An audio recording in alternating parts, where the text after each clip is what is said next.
Hi, welcome to the gun room. Hey, look, it's not just the two musketeers anymore, it's three. We're joined with Lauren. How are you, Lauren? I'm good, thank you. Lovely to be back. Happy New Year, everyone. Happy New Year to you as well. Did you get a bit blotto? Did you get wasted?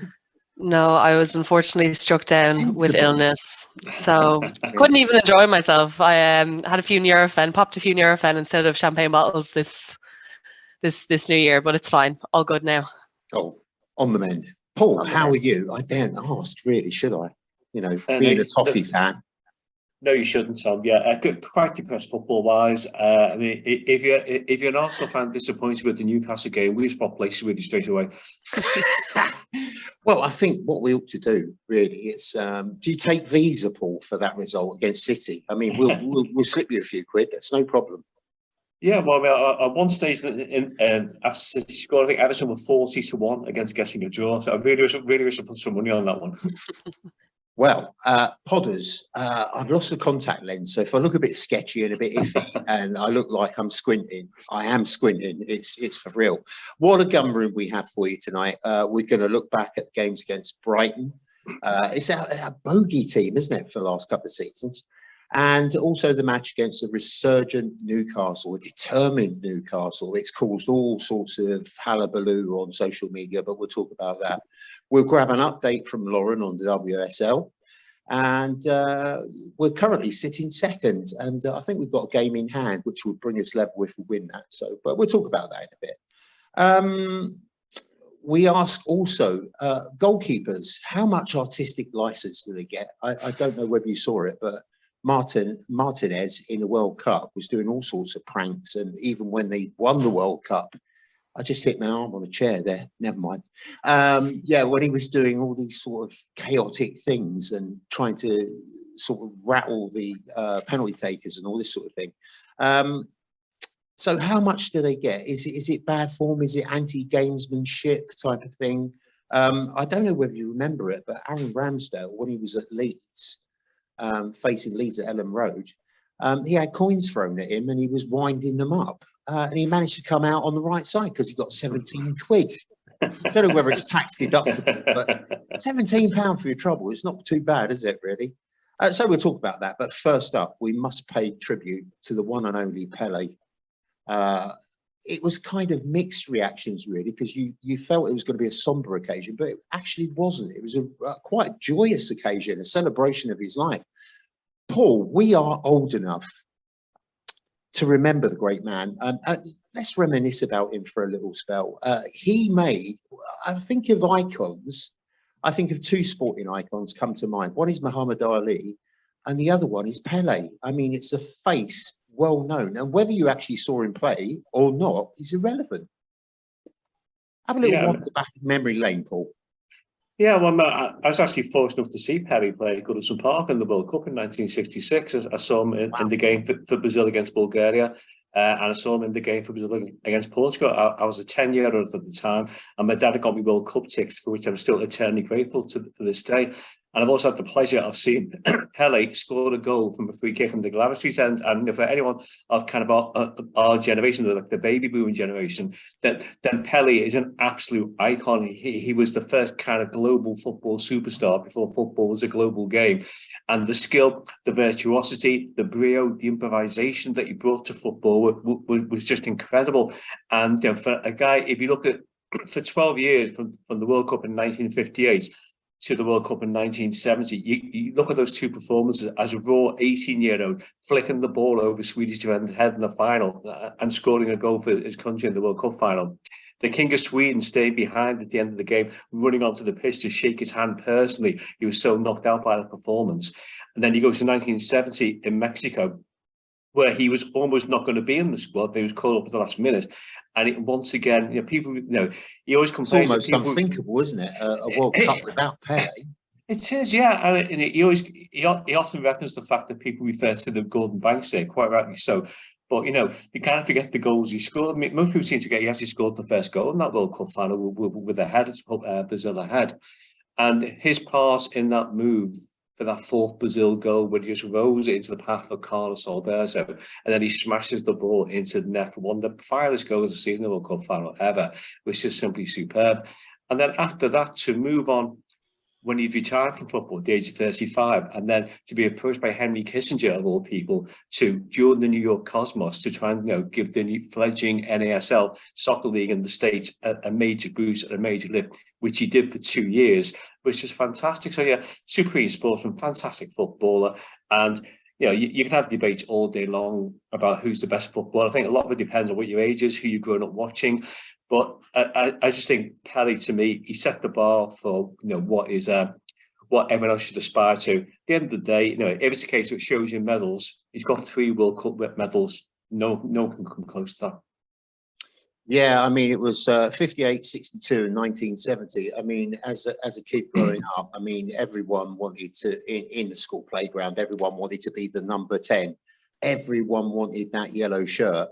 And it became a symbol. That Brazil shirt became a symbol of football purity and football at its best. I mean, that's what Pele bought. He kind of made an international brand out of Brazil, because people think of Brazil now as the all football team and all that sort of thing. But there was a time when they weren't even in the rankings, was there? They weren't well sort of regarded at all for their football. Any more little nuggets that we can pick, Paul, out of your brain?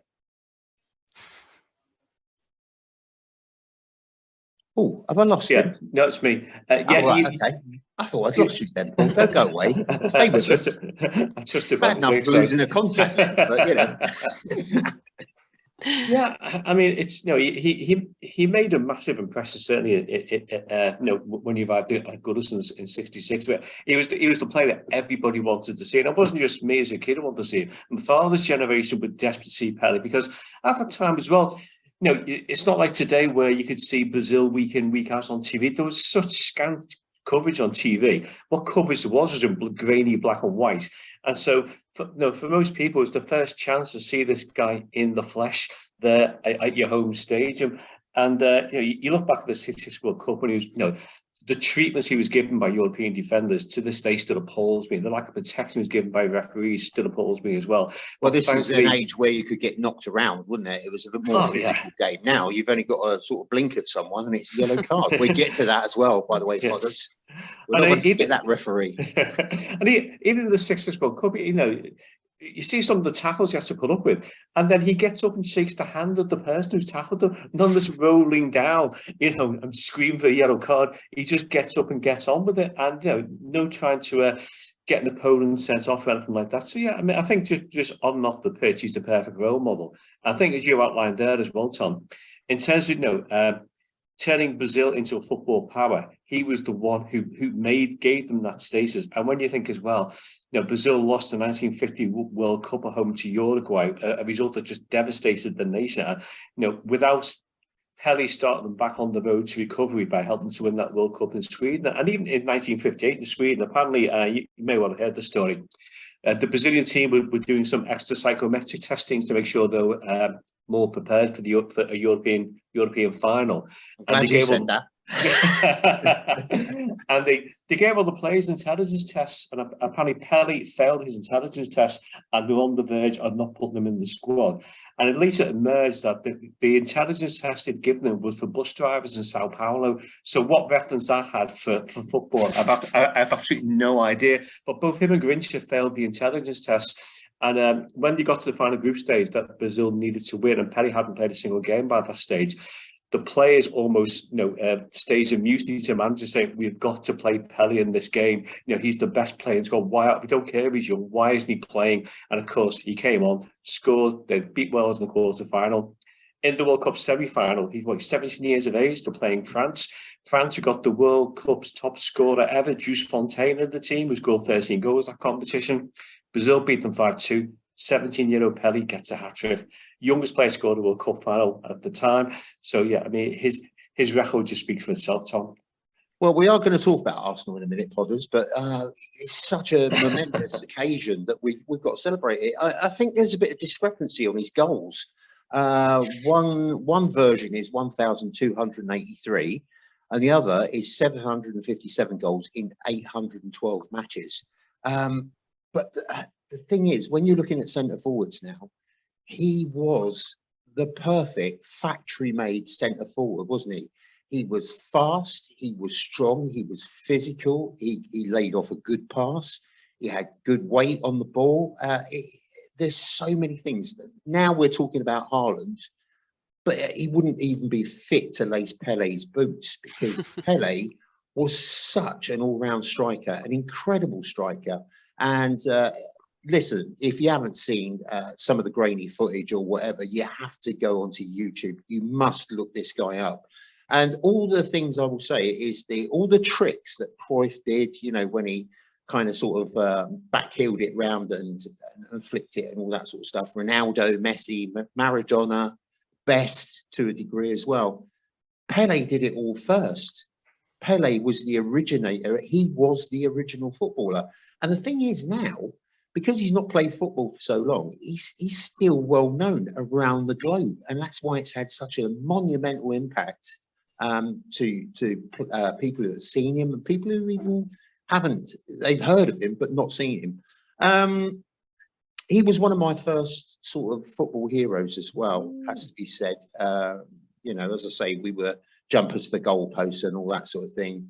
And everyone wanted to be Pele. But we should give a mention, because he was in a superb team, wasn't he? Jorginho, Gerson, Tostao, Rivellino. It was probably, I would say, up to now, the best international side I have ever seen. Fluency of football. They played it with a smile. And that's what you wanted. That's what Brazil was. And that's what fundamentally Pele was as well. So we wish everyone in Brazil all the best. I'm sure they're out partying and celebrating, because that's what he deserves. Having a whatever. I'm having a Budweiser. I don't know what they're having, but I'm having a Budweiser. No red wine for you, Lauren, is it? You're on antibiotics or something? Yeah, not doing dry Jan quite, but you know, just the first few days. But I'll be back on it next week. Paul's on a cup of tea, so I've got tea and beer. Don't judge me. Let's look back at the Brighton game. Let's try and have a squint at the team sheet.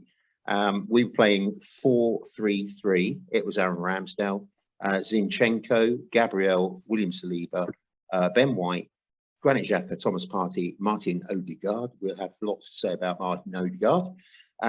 Gabriel Martinelli, Eddie Nketiah, Bukayo Saka. Lauren, we'll come to you first. What did you make of the performance? I mean, as I said, they've been our bogey team for quite some time, haven't they? And we didn't know what we'd get.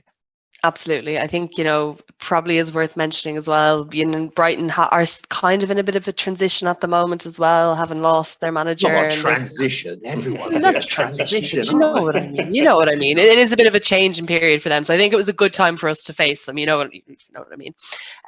Overall, I mean, you can't really complain about a performance like that. I think, if anything, the scoreline was, you know, it flattered them more than it flattered us. I think overall we looked very dominant, and you know, it was a great way to end the year. That was my overall opinion on it. Absolutely. Paul, did you see that game? Yeah, I did. Yeah, from my perspective, it was absolute attacking masterclass from Arsenal all the way through. Some of the passing, I mean, particularly the pass from Odegaard that set Martinelli off for his goal was absolutely superb to watch. And I just, you know, from the first minute, you know, we talked before on this pod about Arsenal going at teams from the start of matches. And I think once again, you saw that in evidence against Brighton, that Brighton had that time to settle, and within the first minute, Arsenal won it up, and Saka takes the chance really, really well. And once again, coming out the start of the second half, scoring within 2 minutes of the restart to kind of, you know, deaden any chance of Brighton coming back into the game. It's a good goal for Nketiah to make it 3-0. I mean, okay, you might say it's a tap in, but you've got to be there to hit the tap in home. It's not that easy goal as well, wasn't it? It was, yeah, and that's, you know, you probably say you might not have the flamboyance of Jesus, but when Jesus isn't there, you need someone to put the ball in the net. I thought that's what he did really well. I know, Tom, you'd want to talk about the second goal in detail, so I'll leave you to do that. I won't take your glory away there. Well, yeah, absolutely. I am an Odegaard disciple. I love the boy, and I'm getting myself in all sorts of hot water. We discussed a little bit about the negativity that he's actually pulling in. It's unbelievable, honestly. 34 million. Yeah, I don't know what that was. There was a ding dong. Did you hear it? Right. But my only slight concern would be towards the end of the game. I think Arsenal should have had the game dead belly killed off, and Absolutely. Brighton were allowed a way back into the game. And I think that says something for Brighton's resilience as well, because as I experienced last night, you go fall down at home and the team collapses. They didn't. They kept playing. They kept thought they could get back in the game. And you at one stage, that offside disallowed goal when it was 4-2. That could have made for quite an interesting finale to the match. So a few little defensive concerns, but in the end, it didn't matter. And I just think at the end of that game, particularly with Everton having taken 2 points off Man City, it's really set Arsenal up to be in a really healthy position to face 2023 in a really, holding all the cards in terms of being able to hang on to the lead and potentially take it through to the end of the season. Well, I like the way you said it was interesting. I would have termed it squeaky bum time. It definitely for sure. let's run through it all. Bask in the glory.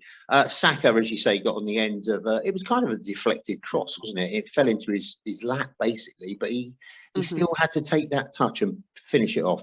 Odegaard, we are not worthy. Well, he was on point. 39 minutes gone. Almost Ozil-esque, wasn't it? Do you remember when he hit the ball into the turf and everyone was amazed? I mean, I used to do that every week, but not on purpose. So that went into the roof of the net. And as you say, Nketiah managed to shuffle the ball over the line. Great instincts. And then Brighton got the nerves jangling. Very much so. It was something like a 12-minute spell, wasn't it? Mitoma? Is that his name?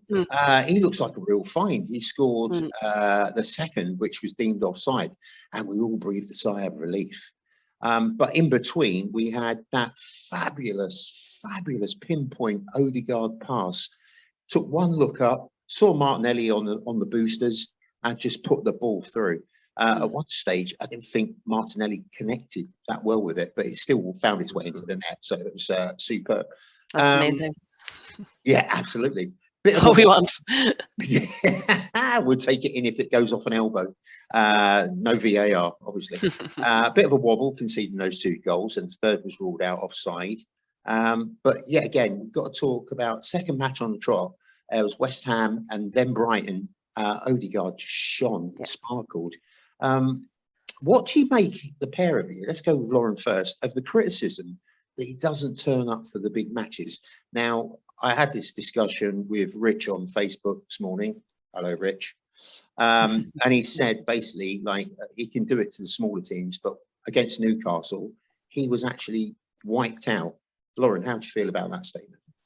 Yeah, I don't think it's very fair. I think he can do it he can do it when he has a bit of space. It doesn't matter what team, whether it's big team, small team, if the teams are, if he has a bit of space, a bit of time, I think, but again, you just need to watch him, like actually watch a game of just Odegaard, and you'll see how much he does. He's one of those players, I think, who's going to get a lot of criticism because he's maybe not the most, let's say, visible, if you know what I mean. Like, he'll do a lot kind of off the ball or just prior to the goal going in, let's say, that probably isn't picked up by people if they're casually watching it. He is an exceptional player. He really is amazing. 2 man of the match performances on the trot. It was, I think he really was the difference in the Brighton game. His goal, I thought people were a bit harsh on saying that it wasn't a good goal, that he scuffed it a bit. I thought it was, I think they said that to him in the post-match interview. Exactly, they all count. I think they said that to him in the post-match interview, and he kind of defended himself, saying, I thought it was a good goal. The criticism, I think it's a bit unfair. I think time will tell a bit as the season goes on as well. We have a lot of, the big game for us this season, really, let's be honest, is how players perform against City. I think if you consider last season, obviously now's the time to reflect on that. We think back to our New Year's game last year against City. That first 20 minutes or so, we were on fire. If we can bring that tempo this season and maintain it and actually keep our heads back this game and win it, I think that's going to, not just for Odegaard, but for a lot of other players as well, stand to them, and people will start to see that they do show up in big games, and that, it's not just a team of young players who, maybe are slightly overrated or can't do it against the big teams. But I think it's unfair, and I think he's done it enough times now for that to be ruled as bullshit, to be honest. You know. Absolutely, can smell it. Can smell it. The thing is, right? Okay, I'm going back a few years. Bergkamp, Henry, Vieira. Sometimes one of them didn't show up. You know, you have good games, you have bad games, and it depends, Paul, doesn't it, on the approach of say. We'll get to Newcastle, but we'll talk about Newcastle briefly. The way that you set your team up, you're not going to roll over because, like Arsenal, are top of the league, are you? You're going to put your back into it. You're going to do your homework. The best way to stop Arsenal is to limit the space, and people like Odegaard, Saka, and Martinelli, you don't want the ball going to. And if you noticed as well, there was a line of four. It was about a 15-foot space, and a line of 4 or 5 again behind. So it was really tight. But that's what you do, Paul, isn't it? You try to, and Newcastle are no mugs, neither are Brighton. You try to suckle the oxygen. Oh, there we go again. Suckle the oxygen out of the side because you're going to nullify their threat. Yeah, I mean, exactly. Tom, I mean, I'm sure Eddie Howe before the game, and I'd use his technical staff to get all the details and data on Odegaard. And I think they quickly worked out that you can't give this guy time or space on the ball because he's going to destroy with his passing. You can't leave him unmarked at the edge of the box because he's going to hit you with a volley to score the goal. And players can't have a 10 on 10 performance every week. It's just simply impossible to do that. There are going to be games when performance levels are going to dip. Then the key thing is then that other players step up to the plate who've been averaging an 8 to 10 or a 7 on 10 and take on the role. And I'm sure in some ways, I think you learn more from when one of your star players is being restricted slightly, how you then plan to counteract that, particularly when the next league game is the North London derby. I'm sure Conte's seen that, and he's got a few ideas in mind of how to deal with Odegaard based on that. But I think, class will tell Odegaard it's a class player. One slightly below average performance by his exceptionally high standards doesn't mean you come out with sweeping statements like he only turns up against the not so-called bigger teams.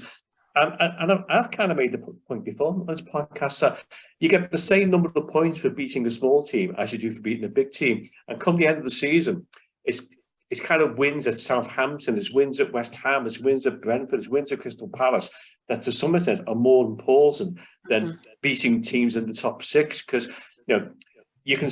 the title charge can stumble at any stage for a run of bad results. So, I saw some of the negativity you deal with on Facebook there, Tom, today. I'll mention that again in a minute. in terms of some of the remarks directed about Odegaard's performance, and I mean, don't forget that this is like the teams have played about 3 or 4 games now in an intensely short space of time as well. So, maybe it was his top performance, but the guy is a really, really talented footballer. And would you say, would he walk into any other team in the top 6 of the Premier League? Absolutely. Yeah. It's kind of funny, isn't it? Because, Ozil used to disappear in matches. Not disappear, that became a phrase, but he didn't get the room to operate. People like Ozil, Santi Cazorla, these type of players, they all need the space to operate. And sometimes he does it without any space. I mean, he'll nutmeg 2 players on the touchline, not a problem. So he works incredibly well in very small space. Right, let's do the stats, if I can read them, one eye. Brighton, 9 shots, Arsenal 14. 5 shots on target for them, 7 for us. 66% possession for them, 32% for us. 597 passes for them, 288. Yeah, I did read that correctly for us. 88% pass accuracy for them and 72% for us. There were 7 fouls for them and 11 for us. And we get to the yellow cards, but there were 6 yellow cards, 3 either side in that match. So let's just clear up the player of the match. Lauren, we'll go with you first. Player of the match. I mean, doesn't need repeating. It has to be Martin Odegaard. It really has to be Martin Odegaard. And again, I'd probably have been very impressed with Nketiah in the past 3 games since he's started in the Premier League. I think he's also really, really stepped up to the mark, and he's doing what Jesus wasn't doing, which is getting goals as well. Which is really nice to see. It's a great option to have on the bench. I'm not sure how long Jesus is going to be out for now, but it's positive signs that I think we're all a bit worried about. So maybe just give him a little mention as well. So Yeah, I mean, the fact that Odegaard does his stuff is very sort of reliant on the likes of, let's give them mention, Partey and Xhaka, because they 100%. allow him that freedom to go forward. Anyway, Paul, you're man of the match. Are you going to swap it about a bit? Yeah, but I won't go for the obvious choice because you'd love to cover that in some detail. I think there's a case to say Martinelli could be up there because directly or indirectly, he had a role in 3 of the goals, didn't he? There was a scuff shot there to the first goal. He scored the 4th goal, and it was his run and shot a goal that led to Nketiah's 3rd goal as well. So I think it's his contribution towards the final score. I think you make a strong case for Martinelli, and his pace as well really caused Brighton problems all the way through the game. Good shout. He's been, yeah, that is a very good shout. He's been exceptional this season. Suddenly he's coming into his own. He could be frightening in a few seasons' time, couldn't he? I mean, he's already hitting the gears. Obviously, Martin Odegaard for me. No secret, is it? Got some facts here. Martin Odegaard's last 3 games, 2 goals against Wolves, 2 assists against West Ham, a goal and an assist against Brighton. 15 games so far this season, 7 goals, 5 assists. And obviously, we're top of the Premier League. And just a little reminder, 34 million for that guy. Unbelievable. And we're going to be talking about players coming into various clubs, and they're not going to be at 34 million price tag, that's for sure. Lauren, let's go to you. Bring us up to speed with the WSL. Yes. Where are we with injuries? Because they're just falling over, aren't they? Everything that can break 100%. How are we doing? Absolutely. So yeah, I think the last time we spoke, I can't remember. I was thinking back. I think it was just before the Aston Villa game, wasn't it? It was. So that was our last game before the winter break. So we're currently in the winter break. We're back then, I think the 15th of January. So about a month or so. It always happens in the WSL. There's always a winter break. So Arsenal won that 4-1 away from home. Pretty standard game. We did go 1-0 down fairly early on, but then shifted back into, that was the goal was conceded in 6th minute, and then shifted back into gear and ended up winning 4-1. Pretty routine. As you mentioned, I think at the beginning of this podcast, Tom, we are currently in 2nd place, just behind Chelsea, who are our next opponents that we're facing in the WSL. Spicy. On the 15th. Ooh, I'm sure we'll get onto that now soon. But yeah, exactly. So then after that, we had 2 Champions League games. So the group stages are now finished. The big news, as you mentioned, injuries. We now have Viviana Miedema sidelined for an extended period with, just like Beth Mead, a ruptured ACL. Not the best news. That came in our 1-0 loss to Lyon in the Champions League. It was a pretty tight match, but I think her injury obviously had a massive impact. I mean, she went off the pitch on a stretcher crying, and the whole team just looked completely deflated. I think everyone knew what was coming based on the reaction of not just her, but the team, the staff. It was a tough one to take. Nevertheless, we bounced back with a 9-1 win over Zurich the following week, which saw a Manham hat-trick, and some good news on the injury front. Kim Little was back and she scored a penalty. So, I mean, in terms of injuries, we're getting there. Some of the short-term injuries. So we have obviously our centre back pairing are back. That's a bit of a tongue twister. See, it's not just me, is it? So they're back. We have Kim Little coming back, which is great. But as I mentioned, Miedema and Beth Mead both out with ACL ruptures. It's going to be until the end of the season. Whether they are back in time for the World Cup this summer is looking very unlikely, which is tough for both of them, obviously, especially Beth Mead, having had such a great tournament with England last summer, which I don't think I need to repeat. We all know what happened there.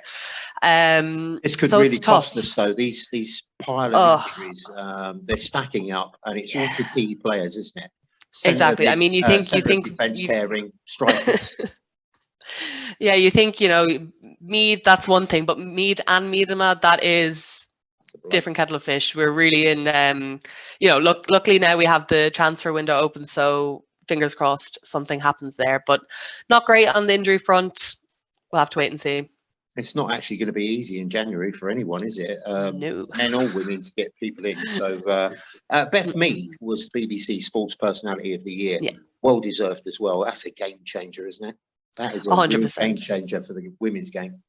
Yeah, 100%. And I think if you watch the ceremony, it was very much about the Lionesses, and obviously Serena Wiegmann got the coach of the season as well. It was so deserved from everyone.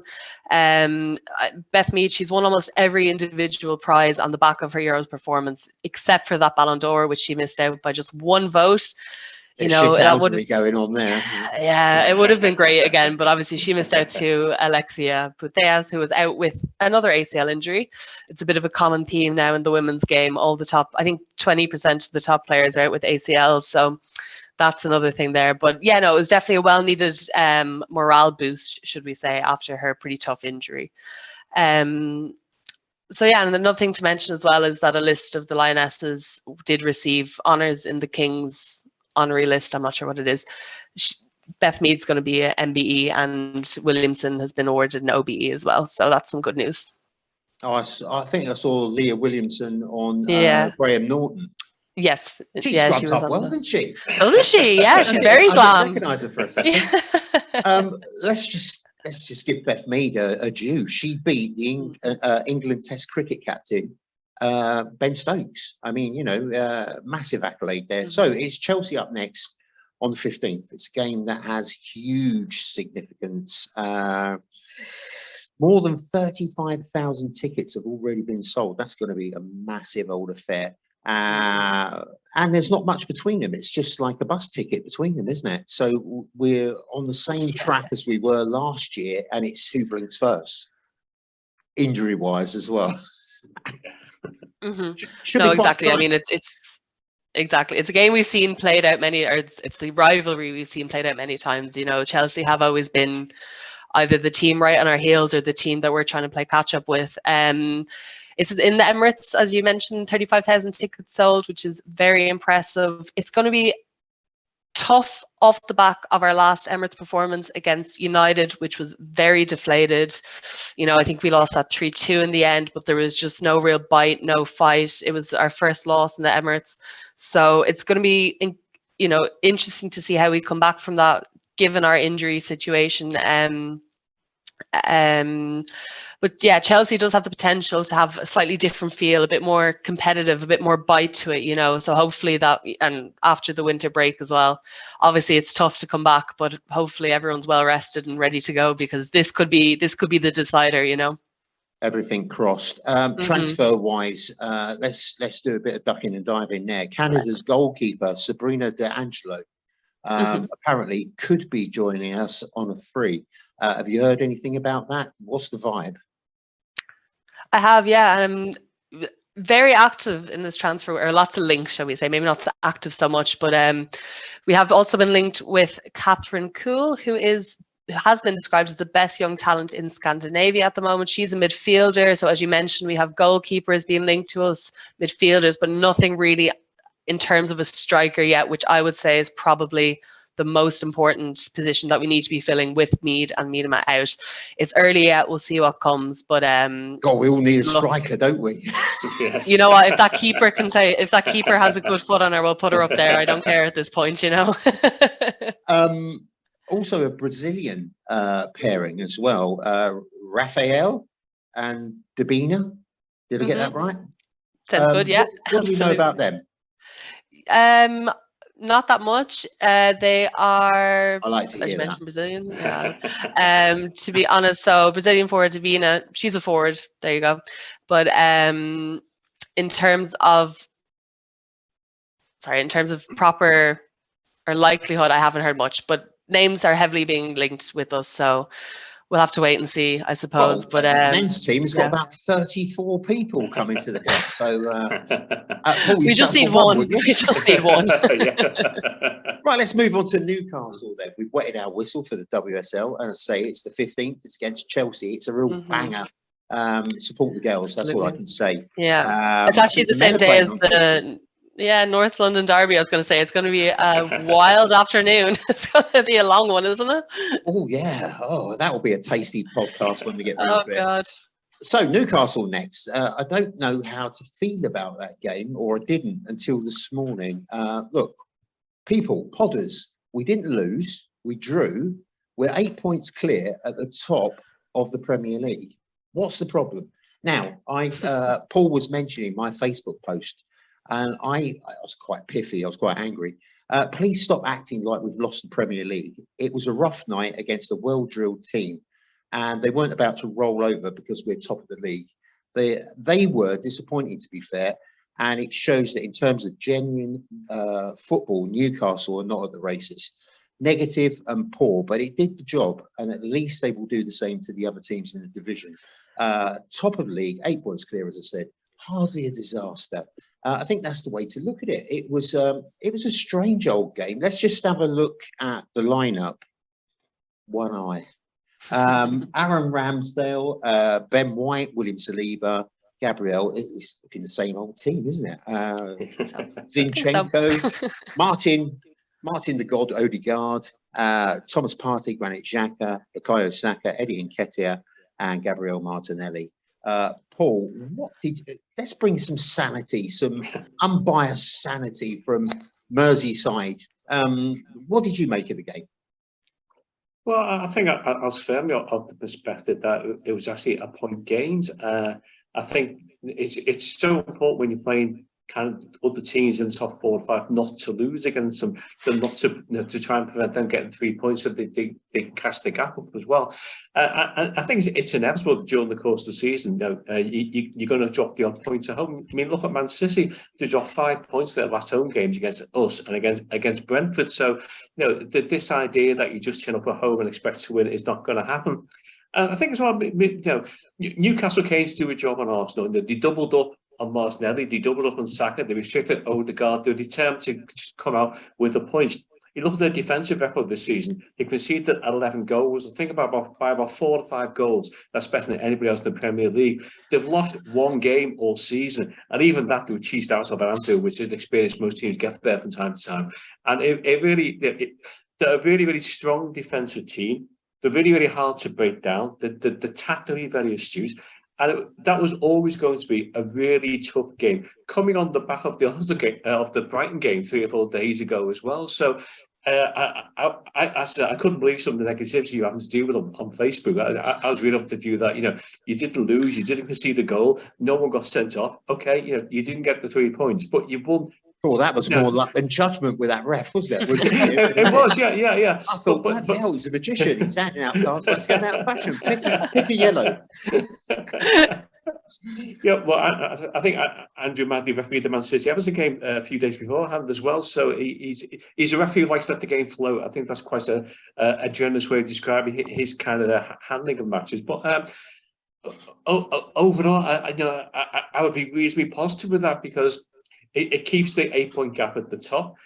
And as the number of games winds down, that gap becomes more and more significant. And I was kind of reading somewhere earlier on today that if, I see my maths serves me right here, if you work on the basis that 90 points is more or less going to put you in with a really, really good chance of lifting the Premier League title, it has done on many seasons, then if Arsenal can get 46 points out of the remaining 63, they're going to be really, really difficult to take the title away from. And that's assuming, of course, that other teams playing catch-up win all their games in the meantime. So, the Arsenal is still in the strongest position.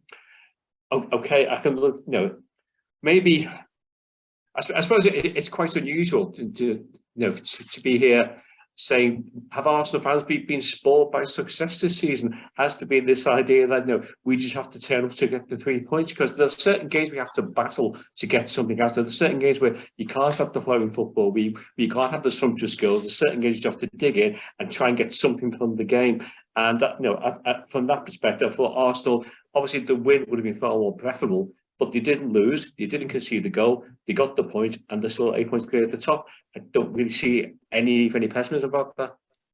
Lauren, coming into that game, what was your feeling? Did you? I said on a podcast over and over with Rich that the smart money was on a draw because they're 2 counter-attacking teams, blistering pace, 2 fairly solid defences as well. So it kind of negated what was going on, didn't it?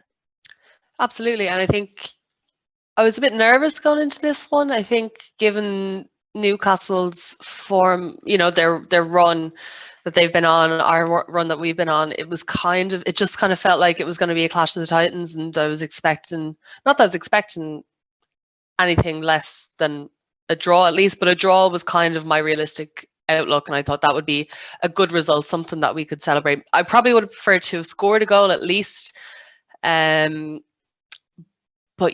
they were so good defensively. And I think it's probably the first time this season in the league where I think an opposition manager has been able to outplay or out-tactic Arteta. We've obviously dropped points against Southampton, but I think we were just a bit sloppy that afternoon. It just wasn't really working for us. The United game where we dropped points, that was, we were the better team in that game. I'm sorry, but look, do you know what, Tom? There's only 3 occasions I can mention the 3. Okay, come on, it's not that bad. Some positivity here, okay? But in terms of a manager's approach to the game, I think Eddie Howe needs a lot of credit. It's the first time I've really seen, Arsenal being stopped this season, because at times they've looked unstoppable. So there's that as well. I think a draw. I think we should be happy with the draw. We're still 8 points clear. Obviously we have a tough run coming up. So do City. They have Chelsea on Thursday. So I mean, obviously Chelsea aren't having the best of time this season, but you never know. It seems like a game that they could get something out of, and they could do us a favor. So look, no need to panic. No need to panic, as you've all mentioned. It's completely fine. It was more of a frustrating evening than a disappointing one. It wasn't the game I expected, because it was built up. And I think amongst the fans as well, the expectations were huge. Yeah. Going to rattle in. I 100%. Think Neil on Over and Over said it was going to be 6-3. He's regretting that now. I spoke to him this morning. He went, yeah, you got it bang on. It was a draw. But I mean, the expectations, I personally expected a really open game. And shouldn't have, even though I predicted a draw. But I expected a better game. But as you say, it's tactics. He wasn't going to come down to North London and just sort of let us roll over him. So Eddie Howe, as you say, deserves a lot of credit for that. Paul, Newcastle managed to get control of that game after a burst of about 10-15 minutes, where we were all over him like a cheap suit from Burton's. We were all over. That's that sponsorship, God, isn't it? We're all over them like a cheap suit, and they managed to kind of slow the game down and cut the space down. As I say, they had that line of 4 and 5, constantly interchanging, cutting down the triangles that we normally form. It was good how he worked that out, wasn't it? I mean, it's no shame to have a draw out of it, and we could have actually lost 1-0 because Joel Linton had a bit of a sitter. Yeah, it was a good opportunity up in the head for Joe Linton as well. It was quite interesting. Before the pod this evening, I went on the Newcastle United site to see what their highlights of the game was like, and their perspective on it was obviously completely different from what the Arsenal perspective would be. And in the highlights package, I think they showed one of the Arsenal opportunities, and about 5 or 6 of Newcastle. I use opportunities in inverted commas as well. So it was fascinating to see their perspective. But at the end of the game, when they put the camera onto Eddie Howe, you could see from the Newcastle coaching staff's reactions at the final was that they felt job done. We've come here to get a point. We've got a point. We're delighted with that. There was no over the top celebration. They knew what they'd set out to contain Arsenal. Apart from 1 or 2 chances, they more or less did that throughout the game. And I think the one thing that will cost Newcastle this season, I don't think they've got enough of a threat up front. I don't think they're going to score enough goals to really to make sure that they're in the top 3 or 4 towards the end of the season. But January window, that situation could well change for them. They've got is Isaac to come back from injury as well, the guy they bought from Real Sociedad in the summer. So there might be more of a threat attacking wise at the end of this month possibly. But sometimes you have to credit the opposition for doing the homework, for getting the tactics right and stopping your team playing. And then the thing is now, once you're back at the training ground, work, because I'm sure other teams will be looking. I think like there might be a chance here we could employ the same tactics, having the ability, having the backup plans to change the approach maybe slightly, maybe give Odegaard more support in the middle of the park to get more space for him, use the wings to try and create more space on the wings, overload on one side maybe, and just see how that works out. But yeah, I think as both you and Lauren have said, it's a point. It's to me, it's another step towards where you want to be at the end of the season. Yeah, it's a dirty draw. I mean, I like a dirty draw. That'll do me. Put that in the bank. Is it fair to criticise Eddie Howe, Lauren? I mean, he's from where they were last season, like us. I mean, they were nowhere to be seen, were they?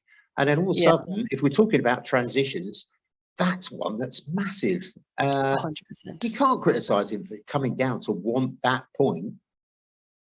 I don't think so. I think you really have to stand back and admire what he's done. Obviously, we're talking about Newcastle, a club that has basically unlimited resources behind them now, but I don't think people expected to see such a quick improvement. And I think that all goes down to the manager. I think he's done an exceptional job. And look, they mightn't play the nicest football. They mightn't play the most attacking football. Yes, they're very defensive, but they do it well. They're well drilled. It's not the worst football I've ever seen. Last night it was, don't get me wrong, but that's normally that more up the road, isn't it? Yeah. I wasn't even going to mention their name, but yeah, exactly.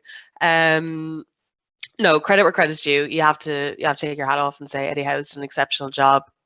Probably my nomination for manager of the season so far. Obviously, we'll see how things go at the end. But given where they were last season to now, I mean, it's incredible, really. And as I said, I thought tactically he's the first manager that has put up a team that have been able to outplay us to suppress us to a certain extent this season. So yeah, no, I think it's a bit unfair to not give him the credit he deserves. There was one thing that really did hack me off. I'll get to it right now, Podders. I'll tell you all about it. I feel my angst. It was just a time wasting. Myself and Paul spoke about it last week. Said about all the clutching the legs and getting the physios on and all that sort of thing, and it seemed to go on forever. So out of about 15 minutes, I thought it was about 12-15 minutes. Some think it's less, some think it's more. We got 5 minutes added on, and Paul, it's appalling, isn't it?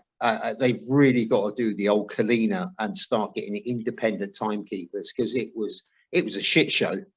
Yeah, as you say, Tom, we talked about this at length last week, didn't we? There has to be some kind of a decision made, I think, at the top level, that the time wasting, if you're not going to clamp down the time wasting, you've got to put on sufficient minutes to compensate for the time that's being wasted. Because more and more these days, if you're training at home 1-0 in the last 5 minutes, the opposition's going to fall down, roll over, make substitutions, try and wind the clock down, and it just makes the last few minutes of the game sometimes a non-event, because you just know what the tactics are going to be.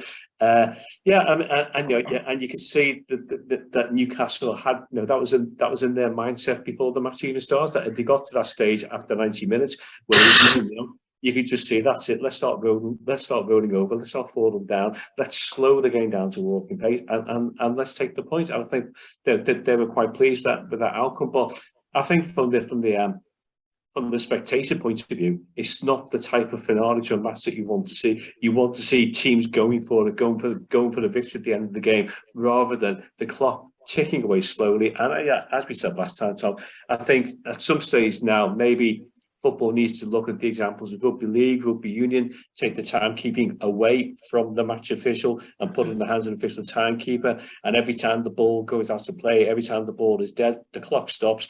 And then that way we might actually get a full quota of football played in the regulation time.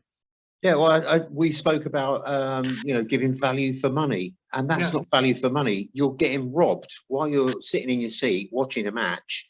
And I've got to be honest with you, it got progressively worse. It got bitty and scrappy, and tension was building, and it got a bit narky.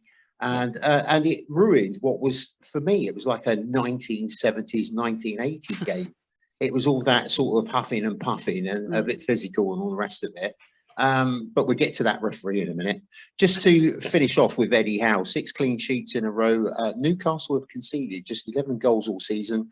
The best record in the top flight, losing only 1 in their last 16 matches. And it was the first game Arsenal have failed to score in this league campaign. Right, let's just walk through the stats, but we'll come back to some of the disappointing stuff as well. So Arsenal 17 shots, Newcastle 8. I was a bit mystified. I only thought they had 1 attempt on goal. I'm surprised we had 17. When? Yeah, a bit misleading, isn't it? 4 shots on target for us, 1 for them. There's the 1. 67% possession for us, 33 for them. 636 passes for us, 253 for them. 85% pass accuracy for us, 71% for them. That's that. Wow. That bit of paper gone. Disappointed with the service Martinelli got. I thought we missed a trick, because when the game was in play, Martinelli was getting these balls. They were short, they were behind him, they were too far wide. Yeah.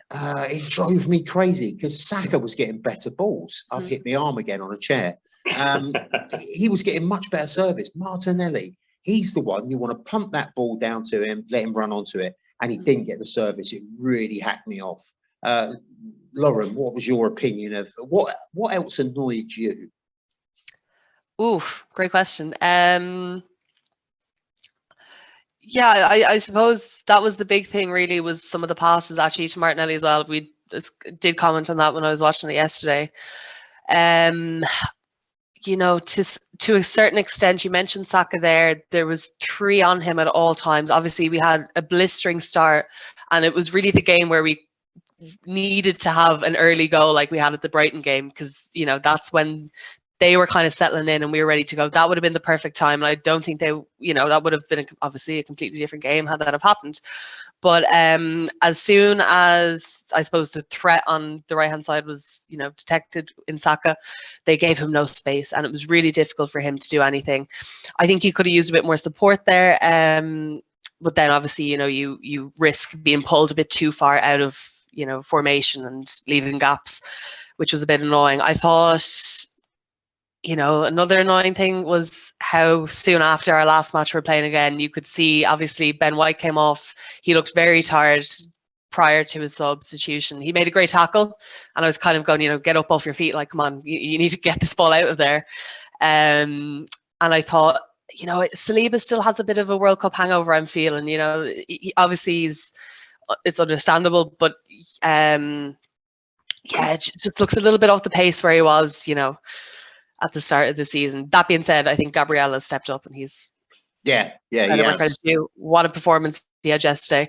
In terms of things that annoyed me, they're probably the most, and obviously the referee, but we'll get to that, I'm sure. Well, let's talk about the highlight of the game. For me, it was that save by Nick Pope from Eddie Nketiah. I mean, how he got to that, it was an old Pat Jennings trick, that. Get your leg out. You remember those days, don't you, Paul? Old Pat. I do. Big hands, grab the ball, or use a shin or a bit of buttock or whatever to keep it out. It was a great save. I mean, that really did. If the Joel Linton was their one chance, then that was probably our best chance of all, and it fell to the right person. He didn't fall to you know, someone who couldn't hit a barn door with a banjo. Arsenal will come up against these sides, won't they, Paul? Happy with the point. Surely it's Arsenal's problem to solve. I mean, I'm having a little bit of banter on Facebook with various people. It is our problem. You can't expect these teams to lay down for you. We have to solve the problem ourselves. Yeah, I thought Lauren made a very good point before as well about the rotation of the squad as well. That maybe last night was an opportunity to maybe, you know, rotate the team a little bit, bring something. Obviously, Newcastle plan to play against a certain starting 11. Might that be the chance maybe to change that a little bit, change the system, give them something else to think about? Yeah, because I think rotation is going to be increasingly important as the season progresses. I think injuries are going to be much more of a factor as well. I think you saw last night as well how much Jesus is missed in those type of games, when his ability to twist and turn in the penalty area, to maybe win a penalty, to maybe, you know, put defenders under pressure. I mean, and Kessie, you know, he's scoring goals with what he's inside to, but he doesn't quite bring the same virtuosity to goal as what Jesus does as well. So, and I suppose the other thing as well is, you know, if yeah, you have to find a way to win matches, don't you? So if if Martinelli's not being brought into the game enough, if Saka's being closed down, well, what's the alternative? How can we get the midfield a bit further forward? How can we create some other chances? So it's all part of the ebb and flow of the game, isn't it? The opposition come with this plan to contain you, right? Okay, their plans, but what do we do to bypass that plan? What do we do to win the game? But I think your point about rotation one was really good, that maybe there was a case for saying in this particular game, could we could also have made a few changes to maybe give a bit more zip and energy to the team. I mean, just looking last night from my experience at Goodison Park, Brighton made about 4 changes for the game against us, and you could see they had fast-paced players in the team who returned to make an impression. Absolutely. Yeah, I was screaming out for subs earlier on yesterday. I think we only had the one, which was Tomiyasu coming on, and he did great coming on. But in those 4 positions, you're just looking for even Vieira. Vieira's on the bench, and the camera pan to Arteta, and he's sitting on the bench. The 80th minute, you're thinking he's not even warming up. Like, what's going on here? It was a bit uninspired, I'd say. I don't know. It kind of shows that we've got no backup. You've got some options, very limited, and I can't wait for ESR to come back. He's the main boy, isn't he? He's going to add a bit of zip and a bit of vigor. But yeah, it was kind of. I think we said this last podcast as well, Paul. You look at that bench, you think, where are we going to get any joy? And there's not enough players or depth in there, but I'm sure that the Arsenal are going to sort it out. Now let's get to that referee. He went card happy, didn't he? Oh my God! I mean, the thing is here, if you see like an ankle tap and you go yellow, where'd you go with that? Because I mean, something massively, some sort of hack with his studs up. Is he just going to yellow it? He seemed to be all at sea. He seemed to lose control, and I'm not the only one to say it. It was a mess. I think there was 7 yellows, was there? Most of them were Arsenal's. Yeah. It was 9 altogether, I think, Tom. I think there was 4 for Arsenal, 5 for Newcastle. I lost count. They even got a yellow for the guy who wasn't even on the pitch.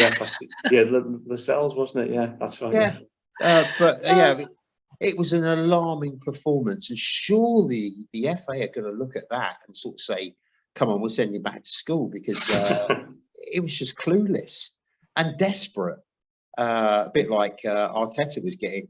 As we said, only 5 minutes added on as well. That was a bit of a pain. Had an interesting quote. It was on social media. Not a supporter of either team, so as a neutral, the time wasting is infuriating.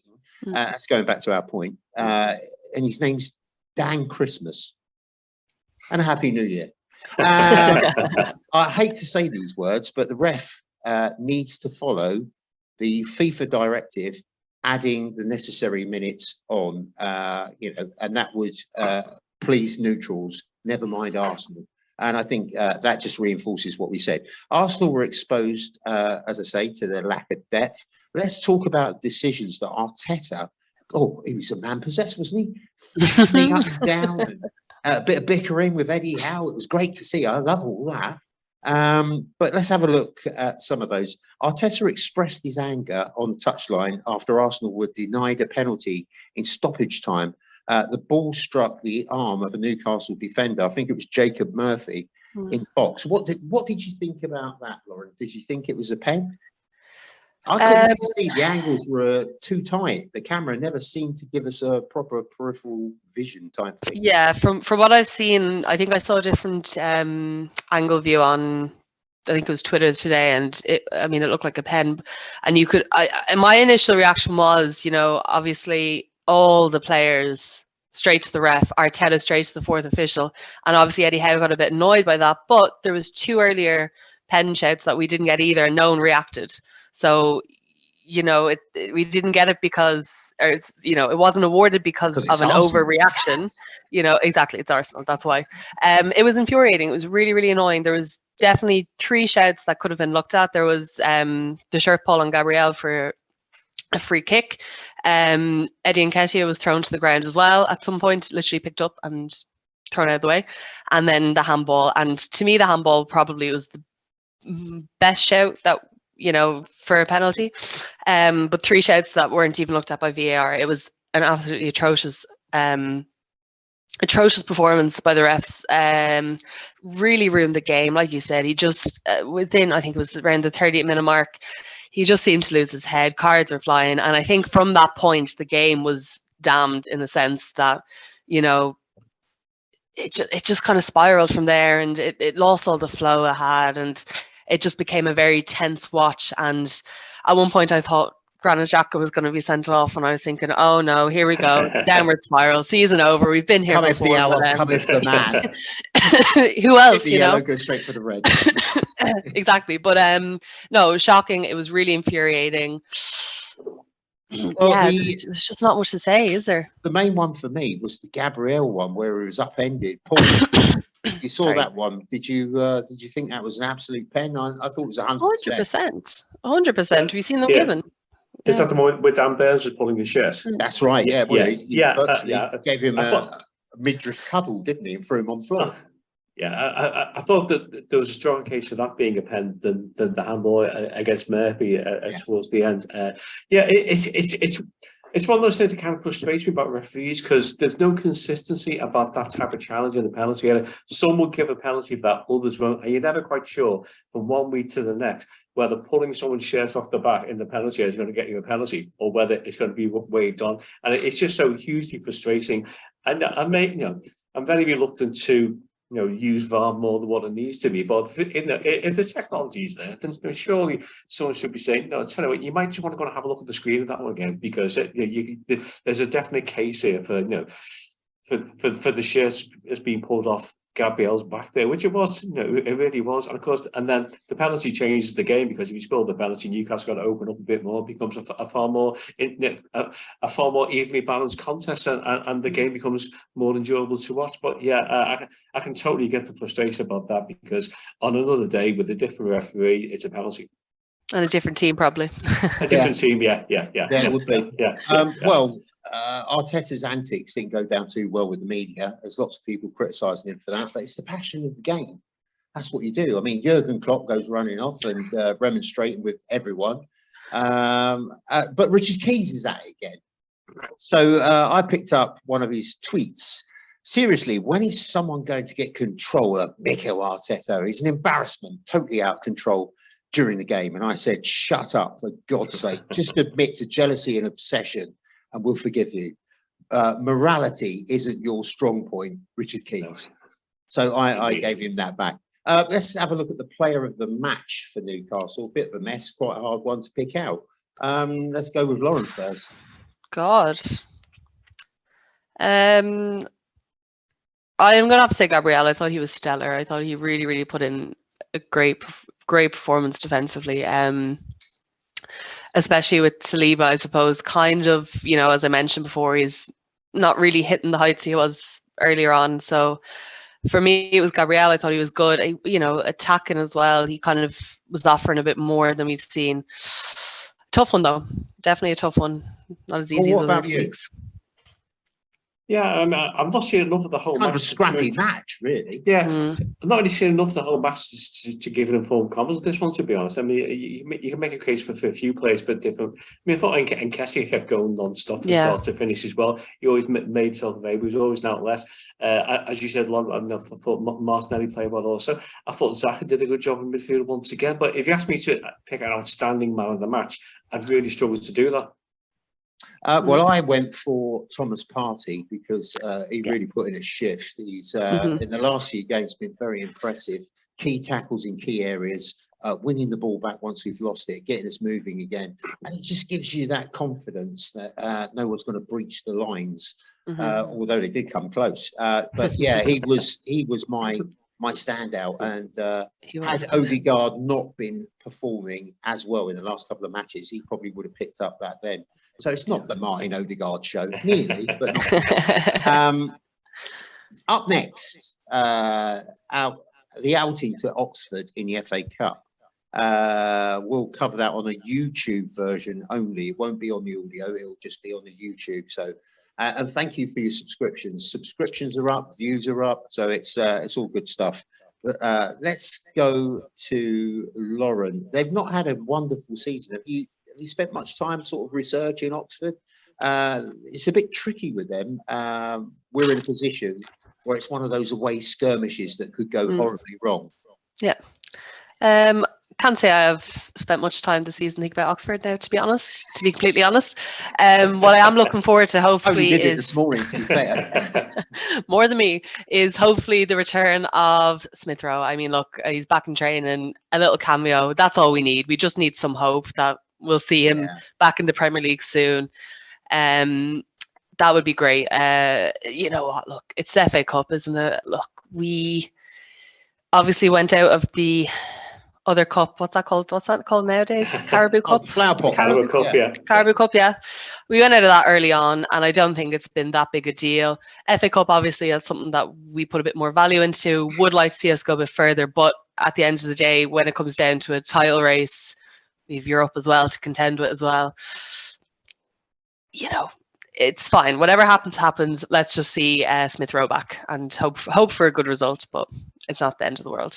Paul, if you were Mikel, we're going to put you in the Mikel chair again. We did that last week, didn't we? If you were Mikel Arteta, wholesale changes with a few quality options on the bench, you know, so you can have, I don't know, you give Martinelli a rest and maybe bring in Marquinhos, or would you go down that route, or just a few changes, or would you go for? He's not going to make that mistake of about 8 different players again, is he? I don't think we've got 8. Have we? Yeah, I mean, I think Bring on the groundsman. Come on. Well, bring your boots along, Tom. You never know. Oh, my knee's a bit too dodgy for that, Mark. But obviously, we made that mistake against Forest, and it all went tits a loo-la. So, what would you do? I think you need some kind of consistency within the team. So I think I'd be inclined to go for maybe 3, 4, possibly 5 changes at the maximum, but with the core of the team there and with the options on the bench, so that, you know, there's 2 ways you can go then, isn't it? You know, if Oxford are performing far better than you expect, you bring players off the bench to change it. But on the other hand, if you're struggling to crumble 2-3-0, when they take some of the experienced players off, gives you younger players an opportunity to shine the first team as well. So I think, but yeah, I agree with you. I think to make 9, 10 changes just doesn't work, as the players aren't used to working with each other. And what you don't want is, after the draw of Newcastle, it gives some of the negativity a chance to fester if Oxford were to grab an unexpected cup win, and puts additional pressure on the team. So I think you go there with maybe 50% of the normal regular team, make changes during the match, but you use the 5 substitutes, because Lauren, you mentioned before about the lack of substitutions in the Newcastle game. This is an ideal opportunity to introduce substitutes into the match, and then to take it from there. I mean, there really shouldn't be. Oxford United really don't pose a huge threat. They're kind of mid-table League One. They haven't. We said that about Forest. Yeah, but they were Championship, weren't they? So they were at a higher level, and you can, the Forest crowd was certainly a lot more vociferous than what Oxford United's crowd going to be. I mean, they've only got a 3-sided ground. There's a car park ground on the go still. It's a really bizarre ground. I mean, it's a real shithole.